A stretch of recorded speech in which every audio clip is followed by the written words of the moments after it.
వదినా, అన్నయ్య మనల్ని వదిలిపెట్టి వెళ్ళిపోయాడు వదినా. ఇలాంటి సమయంలోనే గుండె దిటవు చేసుకోవాలి. అదిగో చూడు, మీ వదిన ఎలా ఏడుస్తుందో. నాకు బాధంటే ఏంటో తెలుసు. మనిషి పోతే ఆ బాధను తట్టుకోవడం ఎంత కష్టమో నాకు తెలుసు. ఎవరి గురించి బాధపడుతున్నా? ఆ రాంప్రసాద్ గారి గురించా?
నర్సయ్య,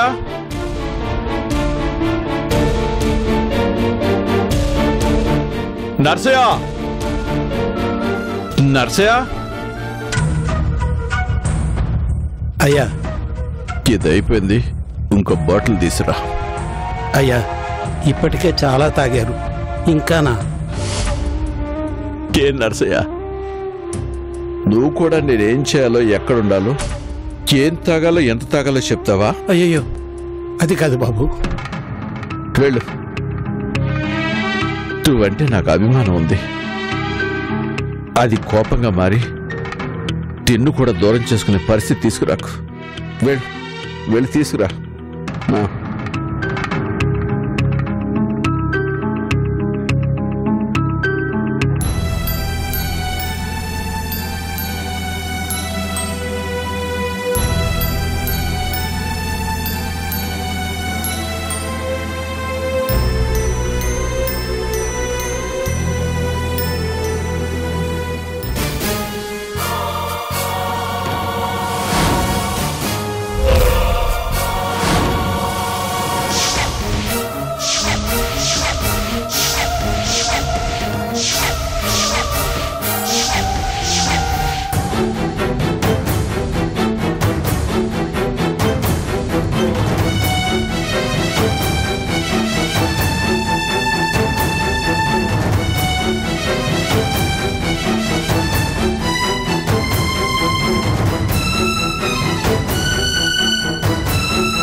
కానీ ఆయన స్టడీ చేసిన కేసుల గురించి ఈ మ్యాగజైన్లో ప్రతిసారి వేస్తూనే ఉన్నారు.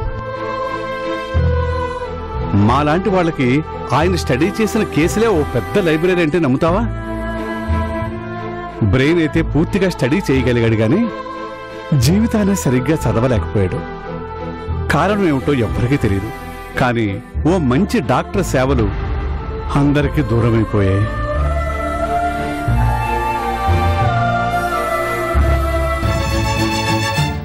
అయ్యా,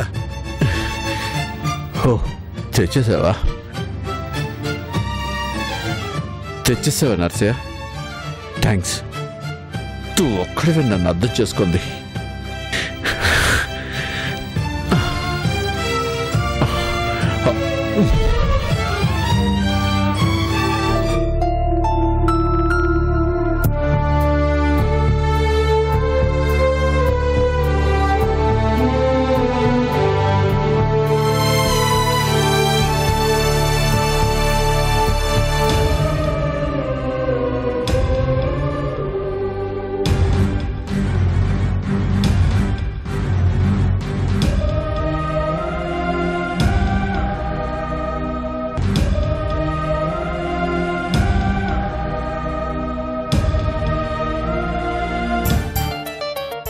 ఏంటి పెద్దయ్యా, ఆయన బాటిల్ మీద బాటిల్ తాగడమేనా? భోంచడం ఏమైనా ఉందా? ఆయన ఎప్పుడు తింటారో ఆయనకే తెలీదు. ఒక్కరోజు ఏమీ తినరు, ఒక్కొక్క రోజు విపరీతంగా తింటారు, ఒకరోజు మాట్లాడరు, ఒకరోజు కోపంతో అరుస్తూనే ఉంటారు, మళ్ళీ క్షమించమంటారు. ఆయనేమిటో ఆయన లోకమేమిటో, ఏ క్షణంలో ఎలా ఉంటారో అని కాపలా కాసుకుంటూ ఉండాలి. అంత తాగి ఏం తినకుండా పడుంటే ఎలా నర్సయ్యా? ఏం చెప్పగలుగుతాం తల్లి, ఎవరి మాట వింటారు గనుక. సరే, ఆ ప్లేట్ ఇలా ఇవ్వు.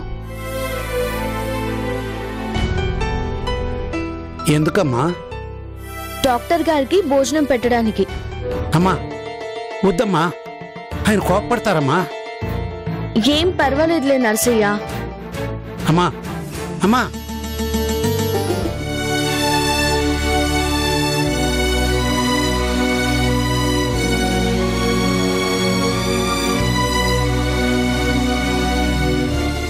అంకుల్, భోంచేయండి.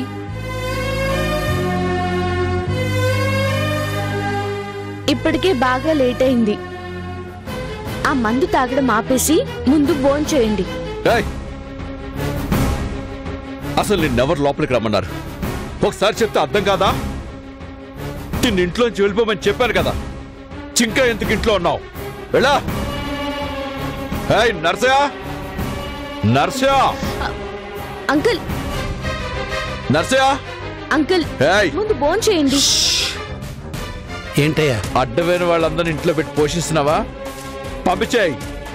ఇంకొక నిమిషం నా కళ్ళ ముందు ఉండడానికి వీలేదు. పంపించేయి అమ్మాయిని. అమ్మా పంపించేయి. నువ్వు రామ్మా, రా తల్లి. ఏయ్ ఎలా?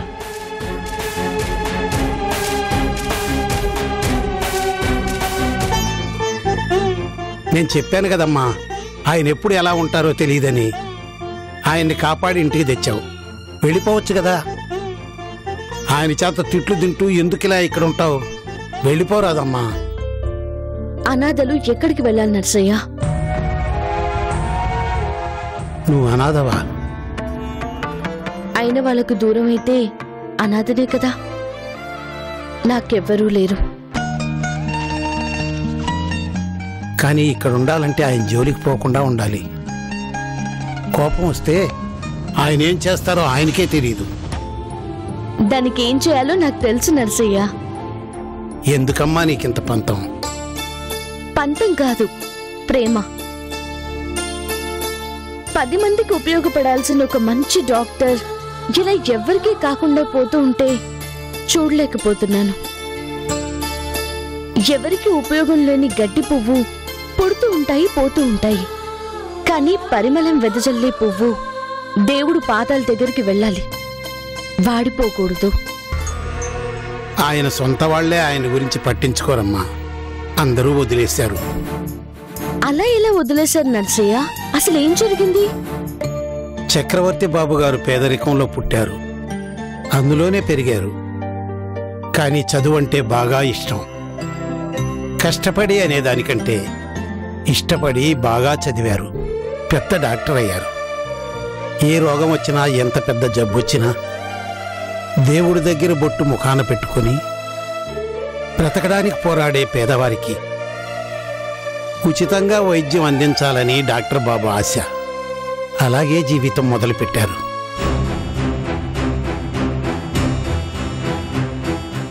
కానీ అనుకోకుండా ఆయన జీవితంలో ఓ పెద్ద మార్పు జరిగింది. ప్రియమ్మ గారు డాక్టర్ గారిని ప్రేమించి పెళ్లి చేసుకున్నారు. అప్పటిదాకా మామూలుగా ఉన్న డాక్టర్ గారు ఓ పెద్ద కుటుంబానికి అల్లుడయ్యారు. వాళ్ళ మామగారు విశ్వనాథం గారికి బోలెడంత డబ్బు, పలుకుబడి, హోదా అన్నీ ఉన్నాయి. వాళ్ళ హోదాకు తగ్గట్టుగా ఉండాలని ఆ తండ్రి కూతుళ్ళ ఆశ. కోట్లు పెట్టి పెద్ద ఆసుపత్రి కట్టించారు విశ్వనాథం గారు. పైసా రాల్చందే అక్కడ ఎవరికీ వైద్యం దొరకదు. కానీ డాక్టర్ గారికి అది నచ్చేది కాదు. పేదవారికి ఉచితంగా వైద్యం అందిస్తూనే ఉండేవారు.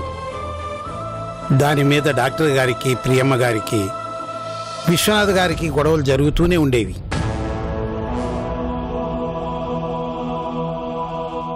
కానీ ఎవరికి వాళ్ళు వాళ్ళ పంతాల్ని మార్చుకునేవారే కాదు.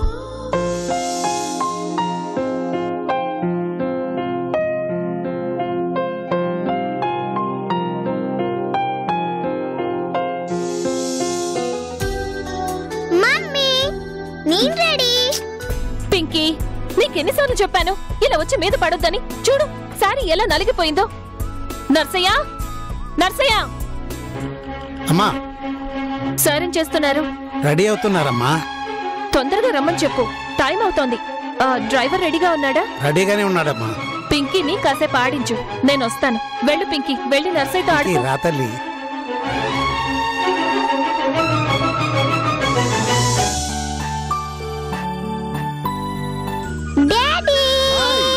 హాయ్ పింకీ, అప్పుడే రెడీ అయిపోయావు తల్లి?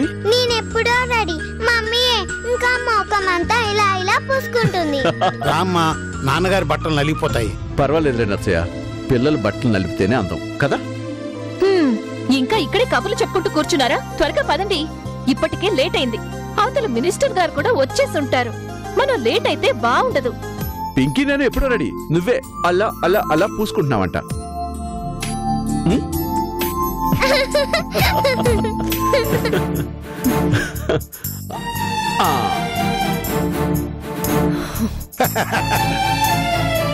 ఏంటి ఇదంతా దీని ఇమిటేషనా? నన్నే ఎగతాళి చేస్తావా? నిన్ను! ప్రియా, పింకీ నువ్వు తిడతావు. తనేం చేసింది? నువ్వు చేసింది చెప్పింది. హలో, మేం బయలుదేరుతున్నాం. మరో అరగంటలో అక్కడ ఉంటాం. Okay, sure sure sure. Okay, ఇంటికొచ్చాక మీ ఇద్దరు పని చెప్తాను. ముందు పదండి. మీరు పదండి, రా.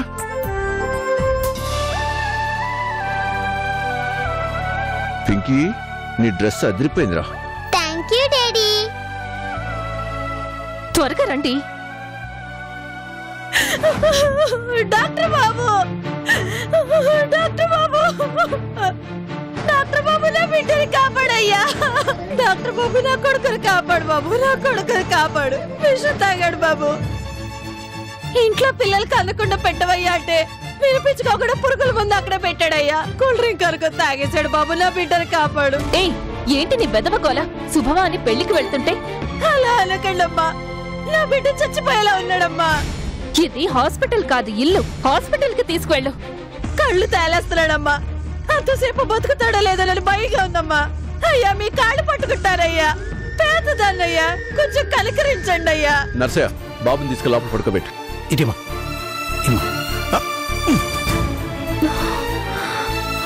చక్రి,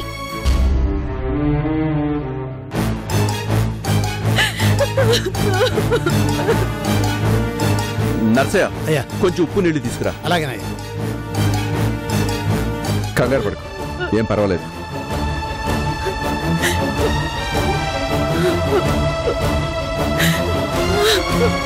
ఏం పర్లేదమ్మా. అయ్యగారు,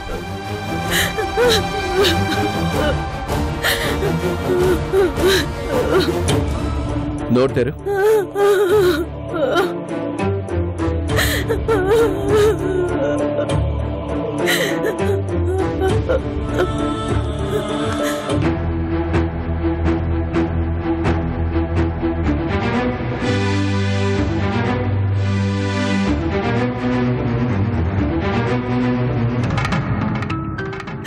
దేవుడా, నా బిడ్డని కాపాడుతండ్రి.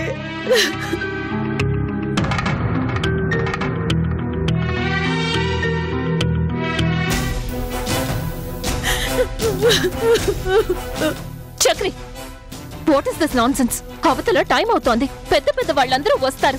కమాన్, ఇప్పటికే లేట్ అయింది. ప్రియా, అక్కడికి వెళ్ళడం లేట్ అయితే కొంపలే మునిగిపోవు. కానీ ఇక్కడ లేట్ అయితే మనిషి ప్రాణానికి ప్రమాదం.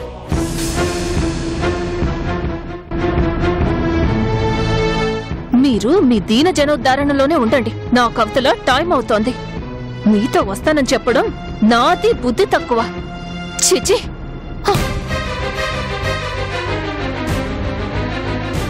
డ్రైవర్ కార్తీ,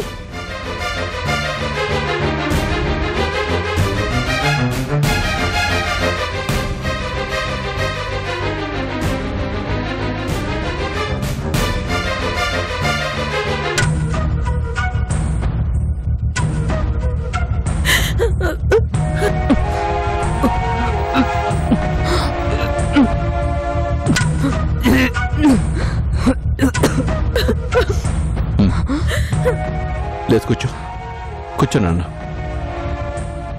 ఏం పర్లేదమ్మా, రేపొద్దున హాస్పిటల్ తీసుకురా. మీరు దేవుడయ్యా, మేమేలే జన్మలో మర్చిపోలేనయ్యా. బాబు అయ్యా, నా దగ్గర ఇదే అయ్యో ఉందయ్యా. నేనేం చేశానమ్మా, నీ దగ్గరే ఉంచుకో. వీడిని జాగ్రత్తగా చూసుకో. వెళ్ళు. దండాలయ్యా. రా బాబు.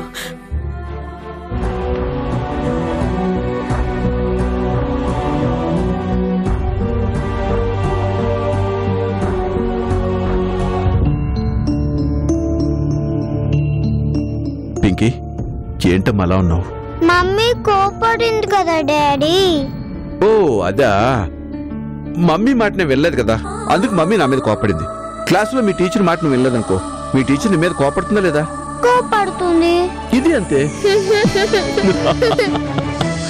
Day pink pink pong, ping pong. Pink pong. Pinky daddy both are friends.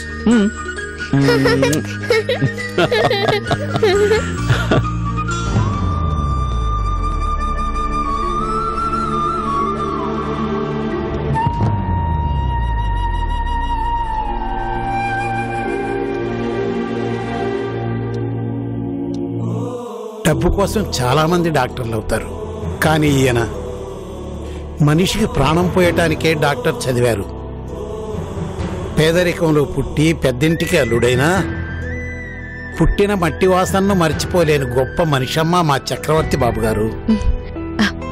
ఆ విషయం నాకు మొదటి పరిచయంలోనే అర్థమైంది నర్సయ్య. తను చచ్చిపోవడానికి వచ్చి దెబ్బలు తగిలిన నన్ను కాపాడి ఫస్ట్ ఎయిడ్ చేసినప్పుడే ఆయన గొప్పతనం నాకు అర్థమైంది. వెనకటికి ఒక కథ ఉండేదమ్మా. ఒక తేలు నదిలో కొట్టుకుని పోతుంటే ఓ స్వామివారు దాన్ని కాపాడారు. అది కాపాడిన మనిషినే కుట్టింది. విదిలించేస్తే మళ్ళీ నీళ్లలో పడింది. ఈయన మళ్ళీ కాపాడారు.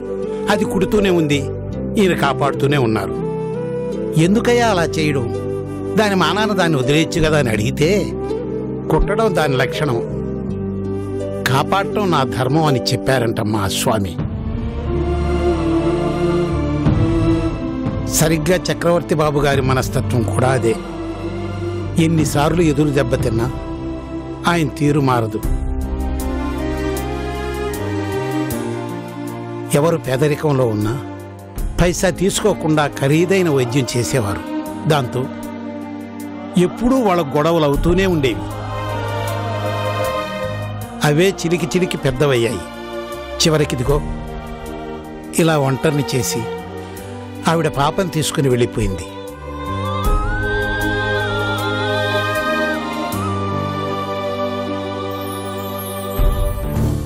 అలా ఇలా వెళ్ళిపోయింది నర్సయ్య? ఇష్టపడి పెళ్లి చేసుకుంది కదా, ప్రేమించిన మనిషిని ఎలా వదిలేసింది? పెళ్లికి ముందున్న ప్రేమ పెళ్లి తర్వాత ఉండాలి కదమ్మా. మట్టిలో పెరిగిన మనిషికి మేడల్లో ఉండాలంటే కష్టం. మేడల్లో మనుషులకి మట్టి మనుషులంటే అసహ్యం. ఆవిడ ఎందుకలా ఆలోచిస్తుంది? పెళ్లి చేసుకున్న ముందు తెలీదా ఆయనేంటో? తెలుసమ్మా. ఆ రోజు అవేవి గుర్తుకు రాలేదు, అడ్డు కాలేదు. ఆ తర్వాత ఆయన పేదరికమే ఆ బాబుకు శాపమైంది.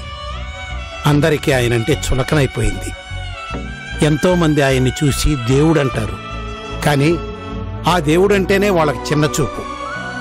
అయిన దానికి కాని దానికి ఆయన్ని మాట్లాడడమే అలవాటైపోయింది. చివరికి ఆయన వదిలేసి వెళ్ళిపోయింది. ఆవిడంటే వెళ్ళిపోయింది, మరి ఆవిడ ఇంట్లో వాళ్ళు ఏం చేస్తున్నారు? వాళ్ళ నాన్నగారైనా సర్ది చెప్పాలి కదా. ఆయన బహలేదానివమ్మ.